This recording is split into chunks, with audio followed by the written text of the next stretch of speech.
জাতিকৰণৰ কাৰণে যিখন প্ৰতিবেদন দিলে সেই প্ৰতিবেদনখনৰ কাৰণেই মন্ত্ৰীগোটৰ প্ৰতিবেদনখনৰ কাৰণেই অসমত কেতিয়াও ৬ জনগোষ্ঠীৰ আৰু জনজাতিকৰণ নহ'ব। এনে প্ৰতিবেদনখনত মৰাণ আৰু মটকক আৰু অবিভক্ত গোৱালপাৰা জিলাৰ যিসকল কোচ ৰাজবংশী তেওঁলোকক জনজাতিকৰণৰ পৰামৰ্শ দিয়া হৈছে। ST প্লেইনছ ৰূপে জনজাতিকৰণৰ পৰামৰ্শ দিয়া হৈছে, কিন্তু তেওঁলোকক এই প্ৰতিবেদনৰ ভিতৰত অন্তৰ্ভুক্ত কৰি বাকী যিসকল আহোম, চুতীয়া, তাৰপিছত চাহ জনগোষ্ঠী, আদিবাসী আৰু কোচ ৰাজবংশী অবিভক্ত গোৱালপাৰা জিলাৰ বাহিৰৰ যিসকল আপোনাৰ কোচ ৰাজবংশী মানুহ, সেইসকলৰ নাম ST ভেলী কৰি দিয়াৰ কাৰণে সৰ্বশেষত মৰাণ মটকেও আচলতে এই মুহূৰ্তত কোনোপধ্যে জনজাতিকৰণ নাপাব। সেইকাৰণে এই কথাটো প্ৰমাণ হৈ গৈছে যে 2019 চনত বিধেয়ক উত্থাপন কৰি যি বিজেপি চৰকাৰে ৬টা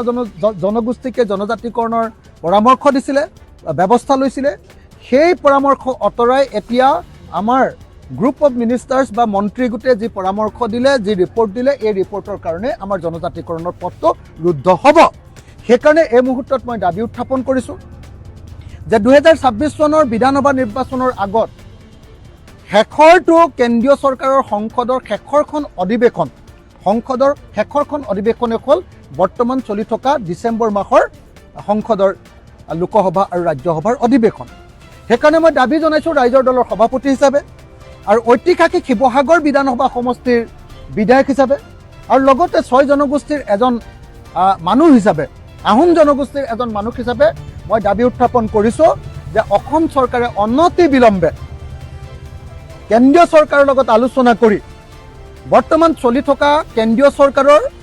কেন্দ্ৰীয় সংসদত, ৰাজ্যসভা আৰু লোকসভাত